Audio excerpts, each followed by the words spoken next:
ketika kita jajanin kan besok tinggal 200 gimana nih? Ya udah, ya gimana lah pokoknya lu seneng lah gitu. Akhirnya besokannya malah dapat 3 juta gitu. Terus kita jalanin gitu. Tapi sering sedih nggak sih, maksudnya banyak orang yang maksudnya banyak netizen yang berpikir kakak kontroversi lah, mungkin donat yang mahal lah, atau apalah gitu kan banyak komentar negatif, padahal ini memang pure untuk anak-anak gitu loh, ini kerja kakak untuk anak-anak. Suka sedih nggak sih kak baca-baca hal yang kayak gitu? Pada awalnya iya, pada awalnya sedih banget. Sampai tertekan gitu ya, sedih banget. Kayak gila lu tuh mah jahat banget sih. Ini tuh lahan kerja orang gitu. Sampai nangis aku sampai udah akhir sempet kayak sejam itu sempet kayak putus asa udah deh nggak usah main TikTok lagi nggak usah apa ya udah Sempat nggak usah downnya gitu. sempat mbak sampai aku bilang Arya udah aku nggak main apa-apa lagi lah gitu aku sampai bener-bener ngedown mas saya bilang gak boleh kayak gitu dia omongin harus kita tambah buktiin ke orang kalau kamu tuh bisa kayak gitu akhirnya 2 jam kemudian Karena aku jadi penyemangat juga ya. 2 jam kemudian aku buka YouTube terus ada pelajaran-pelajaran kayak jangan biarkan orang mengambil cita-cita kamu apa gitu. Dan pertama itu melewati kayak gila lu pada orang jahat banget gitu. Orang lagi nyanyi, bayangin aku lagi nyanyi di TikTok lagi capek, nyanyi itu kan capek. Di sini hujatan semua 15.000 orang tuh kayak donat basi donat ini kayak. So, lu apalah matre lah gini-gini. Jadi kan tertekan. Jadi nggak ada koin. Nah, kalau nggak ada koin aku nggak makan. Berarti aku bakal pindah rumah dong hari ini ke rumah yang jelek. Nah kasihan lu kan, jadi nggak pakai AC. Sedangkan lu kan lagi sakit gitu. Nah penonton mikir nggak, kasihan lu nggak. Kalian kalau ngujat, aku jadi nggak ada saweran. Terus dibilangnya aku ngemis. Aku kan nggak ngemis, aku kan nyanyi, aku jualan suara aku. Kalau ada 65.000 aku nyanyi full lagu, itu aku jualan gitu tuh.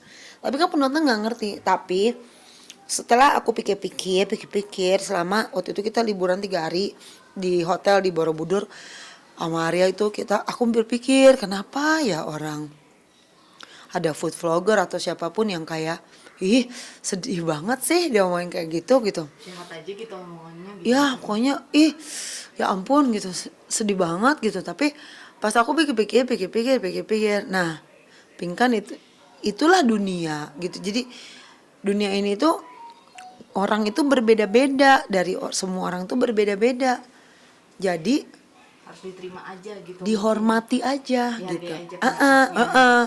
berbeda-beda nggak mesti sama dihargain aja pendapatnya itu kan sakit dong gue jualan ini capek loh mbak istilahnya selalu main motong rezeki orang aja istilahnya sakit tapi karena berbeda dihargain aja itu butuh kelegoan bro. Tapi akhirnya menemukan itu yang membuat aku kayak oh iya betul ternyata dunia bukan jahat siapa bilang dunia jahat tapi jahat banget siapa bilang dunia jahat salah dunia tuh bukan jahat tapi jahat banget itu ibaratnya tuh di dunia ini tuh kita tuh nggak ada siapa kau kameramen dan editor siapapun itu berdua bareng kamu menemukan dia nggak bantu sama sekali bos gitu dia juga dia tuh jahat banget gue pernah bantuin gue capek gue gitu itu pasti terjadi karena kita semuanya manusia ya kayak aku dan suami aku pun juga gitu tapi kan orang yang seperti malaikat tuh kan jarang mbak kalau kita bisa atau siapa bisa oke. Tapi orang yang kita baikin itu ternyata jahat banget perhitungan banget lalu kita bisa apa kalau kita berbarengan dengan orang-orang seperti itu dan kita sendiri doang yang bisa yang baik itu istilahnya yang lain begitu semuanya lah masa kita mau cekek-cekekin satu-satu akhirnya kan apa kita menghargai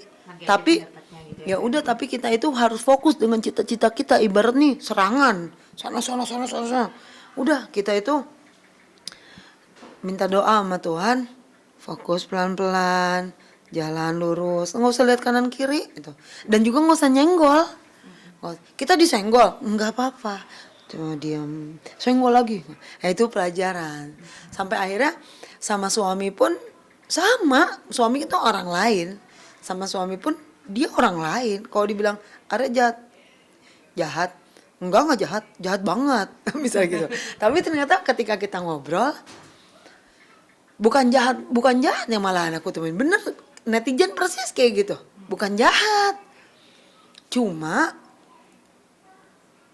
kehidupannya itu berjalan di pengalaman hidup yang berbeda. Beda yang sebelumnya yang bikin dia sekarang gitu ya kayak. Kenapa dia bisa ngomong kayak gitu? Ya beda. Dia mungkin sedang mengalami banyak utang. Terus dia sedang mengalami lingkungannya itu julid semua. Terus dia sedang mengalami frustasi. Lebih paham aja gitu ya kayak. Nah, kitanya ngerti nggak posisi dia? Gitu. Kalau dia julid, ini donat apa? Karena IQ-nya baru nyampe situ. Bener. Ngerti gak? IQ-nya. Makanya Arya kan gak nyampe main sama Pinkan mah. Aneh dia mah. Makanya semua orang bilang aku aneh. Karena gak paham. Makanya dia maksudnya ngomongin donat lagi ngomongin pisangnya kakak ya udah aja gitu ya. Pertamanya mah sedih kan. Tapi lama-lama kan latihannya udah di donat. Latihannya donat dihujat. Latihan mentalnya ya. Waktu pertama kan ngedon pas donat. Lama-lama berarti dunia tuh gak jahat. Tapi jahat banget.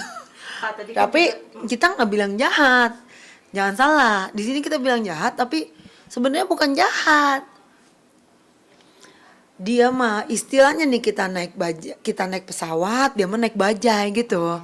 Orang yang naik bajai bilang enak kok bajai, karena belum nyobain naik Mercy. Nah orang yang udah nyobain naik Mercy, nggak enak itu udah pernah nyoba gitu. Jadi belum pernah dia ngalaminnya. Salah nggak? Nggak salah. Jahat nggak? Jahat nggak? Nggak jahat. Karena dia dengan terbentur dengan ibunya lagi punya masalah ini, bapaknya malah dia masih hebat jadi dia masih hidup, bener nggak? pengalamannya beda gitu ya. Kak, mungkin tadi kan kakak juga bilang kalau Tapi ada loh yang satu lagi jenis orang ya. Contoh jenis orang kerja tuh ada dua. Yang satu itu kerja pengen punya cita-cita. Yang satu lagi orangnya itu cuma pengen hidup. Nah itu nggak baik. Orang itu cuma pengen hidup tuh nggak baik. Karena kan nggak baik kalau orang cuma mau hidup doang. iya, bener. Kak, tadi kan kakak juga bilang kalau maksudnya mikirin saweran itu juga buat lu biar looknya dingin gitu kan, buat AC gitu kan. Terus tadi juga kita lihat kan lagi di kursi roda, mungkin boleh di-share Kak bagaimana keadaan lu saat ini, mungkin sejak kapan dan kenapa? Lo udah berapa bulan gitu ya, nggak tahu kenapa, makanya kita mau ke dokter. Maksudnya sekarang sih fisioterapi gitu, terus dokter kayak gitu. Jadi lagi kita mau ajak ke Singapura, tapi kan looknya takut naik pesawat. Jadi kita mau ke Singapura, mungkin jalan darat membutuhkan waktu 4 jam gitu naik darat ke Batam dulu, dari Batam baru naik kapal, mungkin gitu. Jadi rencananya gitu. Ya habisnya lebih suka di luar di Singapura aja kalau kayak gitu, atau ke Penang gitu. Tapi kan ke Penang kan mesti naik pesawat, ke Singapura kan bisa naik kapal darat, kapal laut gitu. Tapi mungkin sejak kapan Kak? 6 bulan kan tuh? Iya 6 bulanan gitu. Awalnya gimana Kak? Tiba-tiba aja nggak bisa jalan, berat gitu kata dia. Oh dia pernah kelebihan berat badan aja kan waktu itu. Berarti maksudnya sejauh ini di pengobatan juga mungkin udah berangsur membaik atau bagaimana selama 6 bulan? Iya berangsur baik. Tadi kan pakai oksigen karena kan berat badannya harus diturunin karena kan keberatan badan. Berarti ngejalanin diet nih saat Ya ini. aku kalau pagi-pagi jemur dia keluar gitu. Diet ini juga diet, makanya kan berasa tadi spesial. Semuanya spesial kalau makanannya look gitu. Jadi harus diet semua. Nah pemirsa kan nggak ngerti keadaan aku yang susah. Taunya aku halu aja, taunya Padahal ini apa ya. berjuang untuk anak. Susah, aku mah susah mbak, susah tiap hari. Iya, kalau aku pindah ke rumah kecil malah tambah susah dong. Looknya panas. Nggak, sekarang dia kan enak bisa nonton Netflix. Itu kan demi anak. Berarti sekarang pindah-pindah juga memberikan tempat tinggal yang baik juga untuk anak-anak gitu. Biar dekat mall juga gitu kan. Jadi soalnya kan mamanya kerjanya kan ini ya capek gitu. Jadi buat aku sendiri kalau rumahnya nggak bagus, menurunkan informa aku ketika kerja malah lama nanti cita-cita aku tercapainya. Tapi berarti sekarang jualan, maksudnya bisnis donat, bisnis pisang itu juga untuk pengobatan look nantinya atau bagaimana Kak? Iya, aku mah semuanya punya anak gitu. Jadi omset aku itu kalau nanti aku punya uang dari anakku pertama sama anakku terkecil itu punya anak-anak gitu, punya kita semua. Buat aku mah nggak pernah beli apa-apa. Berarti untuk 6 anak. 6 ya, kan sekarang kan aku yang bayarin apartemen Rachel, Michelle, uang makan, semuanya, bajunya, sepatunya, transportnya, semuanya aku, kali aja 6. Iya, belum lagi pegawai donat. Iya. Belum lagi untuk Belum lagi fisioterapinya lu. iya, belum lagi jadi istrinya Arya kan kita juga harus masak buat suami. Maksudnya ya kayak gitu ya bebannya banyak lah. Apa penonton nggak ngerti kan kita. Aku mah susah banget hidupnya tiap kan tapi aku udah biasa bikin diriku susah. Soalnya aku kan pengen pensiun dini di umur 44 gitu. Kenapa nomor 44 kak?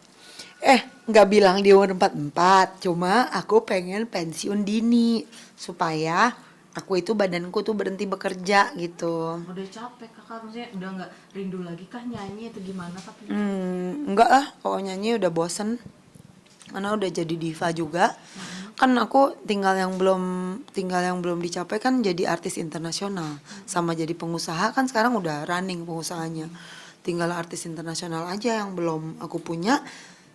Sama pengusaha. Kalau pengusaha itu cita-citanya pengen negara Indonesia itu rupiahnya itu semahal dolar gitu. Supaya Indonesia tuh kaya raya gitu. Kak, berarti dengan banyaknya tekanan, capek juga kerja tiap hari, bikin donat, bikin pisang, apa nih yang bikin kakak semangat dan terus have fun gitu? Yang bikin semangat itu hinaan orang sih. Hinaan orang dan jahatnya orang gitu. Malah itu Kayak yang bikin semangat.